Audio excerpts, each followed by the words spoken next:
Zeynep yazdı Zeynep Azelde öz gazelin mest o medhuş güldü mesnevini dedi Nuh'a yazan diyazım var Kulak asın yazdı Zeynep Azelde öz gazelin mest o medhuş güldü mesnevini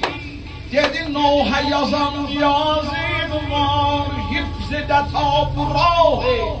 manevini özüne seçti sobh-i ruzi alez Enver-i Münzevini Yahya'ni